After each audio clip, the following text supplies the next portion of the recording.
नमस्कार। आज के इस दिलचस्प विश्लेषण में हम एक बहुत ही खास विषय पर चर्चा करने वाले हैं। देखिए, आज के समय में हर कोई एक ऐसा बिजनेस चाहता है जो रोज की कमाई दे, है ना? अक्सर ये माना जाता है कि एक सफल बिजनेस के लिए बड़ी बड़ी फैक्ट्रियों या बड़े शहरों की जरूरत होती है, लेकिन असल में 2026 के मार्केट ट्रेंड्स कुछ और ही कहानी बयां कर रहे हैं। इन ट्रेंड्स के मुताबिक एक सस्टेनेबल डेली इनकम जनरेट करने के लिए ये सब बिल्कुल भी जरूरी नहीं है। हमारे आसपास रोजमर्रा इस्तेमाल होने वाली छोटी छोटी चीजें भी एक बहुत बड़ा मार्केट बना सकती हैं, वो भी घर के एक छोटे से कमरे से। तो चलिए, बिना किसी देरी के आज के रोड मैप पर एक नजर डालते हैं। हम समझेंगे कि कैसे छोटे शहरों में बड़े अवसर छिपे हैं, पैकेजिंग और रोजमर्रा की चीजों की डिमांड कैसे आसमान छू रही है, और हाँ, सरकारी योजनाएं किसी भी नए उद्यमी के लिए कैसे एक गेम चेंजर साबित हो सकती हैं। सबसे पहले बात करते हैं छोटे शहरों और गांवों के बारे में, जहां दरअसल ये बड़े अवसर छिपे हुए हैं। सच कहूं तो स्क्रीन पर दिख रहा ये कोट इस पूरी चर्चा का मूल मंत्र है। जरा सोचिए, गांव या टियर 2 और टियर 3 शहरों में रहने वाले लोगों के पास मार्केट का एक कितना अनोखा फायदा होता है। वहां मजदूरी और ऑपरेशंस का खर्च काफी कम होता है, और सबसे बड़ी बात, वहां लोकल सप्लाई पर भरोसा बहुत जल्दी बन जाता है। कोर स्ट्रैटेजी बस इतनी सी है, उन साधारण चीजों को टारगेट करना जिनकी मांग लगातार है और जो कभी खत्म नहीं होने वाली। आइए आगे बढ़ते हैं और देखते हैं कि प्रैक्टिकली ये कैसे काम करता है। हमारा पहला बड़ा मार्केट ट्रेंड है पैकेजिंग और पेपर की डिमांड। लोकल मार्केट्स में अब डिस्पोजेबल और साफ सुथरी पैकेजिंग की तरफ एक बहुत बड़ा शिफ्ट आ रहा है। अगर हम उपभोक्ता की आदतों को देखें तो एक बहुत बड़ा बदलाव साफ नजर आता है। पहले के समय में लोग अक्सर कपड़े का रुमाल इस्तेमाल करते थे, लेकिन अब ढाबा हो, सलून हो, मिठाई की दुकान हो या फिर हमारे अपने घर, हाइजीन को लेकर जागरूकता काफी बढ़ गई है। और इसी बदलाव ने टिश्यू पेपर जैसे डिस्पोजेबल आइटम्स के लिए एक बूमिंग और कह सकते हैं कि एक परमानेंट लोकल मार्केट तैयार कर दिया है। अब जाहिर है, दिमाग में सवाल आता है कि इसे शुरू कैसे किया जाए।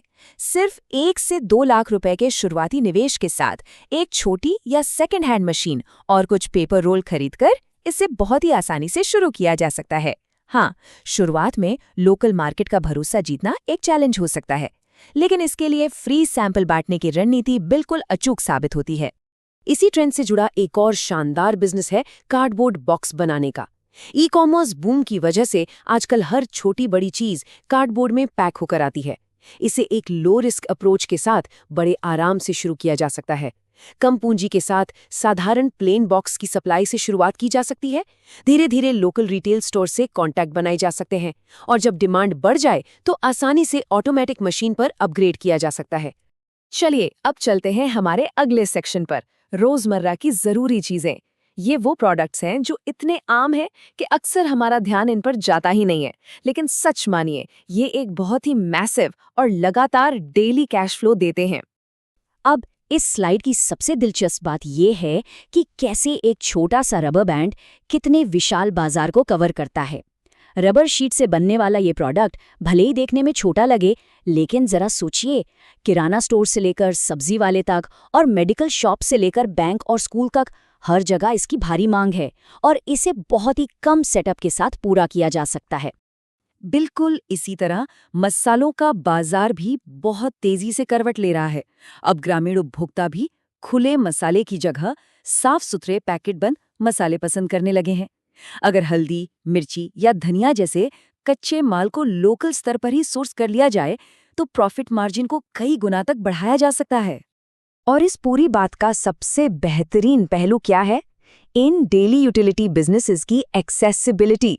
सिर्फ 50,000 रुपए के एक बहुत ही छोटे से शुरुआती निवेश के साथ मसाला पैकिंग या फिर अगरबत्ती बनाने का काम सीधे घर से ही शुरू किया जा सकता है। लेकिन हर बिजनेस की तरह इसमें भी कुछ यथार्थवादी चुनौतियां हैं। मार्केट में पहले से बड़े बड़े ब्रांड मौजूद हैं, तो एक लोकल सप्लायर उनसे कैसे जीत सकता है? इसका सीधा सा जवाब है अपनी सर्विस से। तुरंत डिलीवरी देना, दुकानदारों को क्रेडिट या उधार की फ्लेक्सिबिलिटी देना, और सबसे महत्वपूर्ण बात, एकदम असली लोकल स्वाद और हाई क्वालिटी को कम कीमत पर उपलब्ध कराना। यही वो चीजें हैं जो बड़े ब्रांड्स आसानी से नहीं कर सकते। अब आते हैं हमारे चौथे बड़े थीम पर, घरेलू और हाइजीन प्रोडक्ट्स। ये वो सेक्टर है जहां किसी भी उपभोक्ता के दिन की शुरुआत होती है और ठीक यहीं से एक बहुत ही मजबूत ब्रांड लॉयल्टी बनाई जा सकती है। उदाहरण के लिए सिर्फ 2 से 4 लाख रुपए के निवेश से एक local mini toothpaste manufacturing setup लगाया जा सकता है। छोटे कस्बों में हमेशा किफ़ायती चीज़ों की भारी मांग रहती है। अगर सही कीमत पर अच्छी क्वालिटी दे दी जाए तो ग्राहक बार बार वापस आते हैं और एक ऐसी पक्की लॉयल्टी बन जाती है जिसे तोड़ना बहुत मुश्किल है।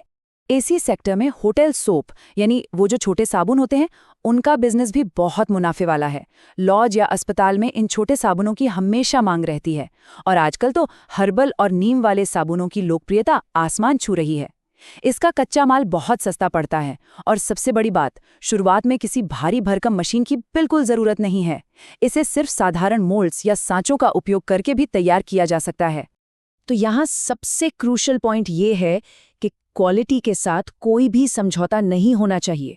साबुन बनाते समय सही केमिकल बैलेंस बनाए रखना बेहद ज़रूरी है, क्योंकि अगर इसमें ज़रा सी भी ऊंच नीच हो गई तो वो लोकल ट्रस्ट हमेशा के लिए टूट जाएगा, जो किसी भी छोटे बिजनेस के टिके रहने के लिए सच में सबसे ज़्यादा ज़रूरी होता है।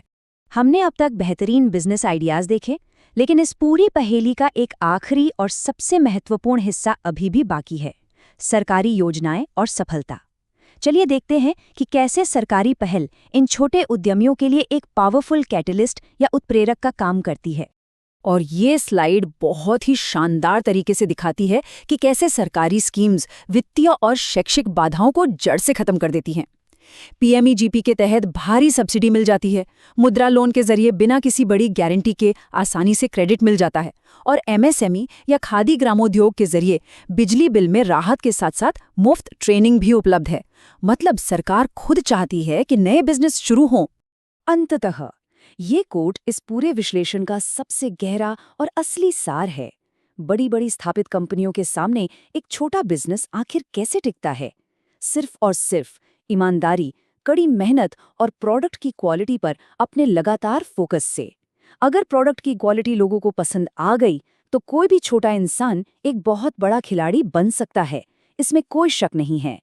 तो अब विचार करने वाली बात यह है कि इन सारे शानदार अवसरों, रणनीतियों और सरकारी मदद को देखने के बाद आज किस व्यवसाय की नींव रखी जा सकती है।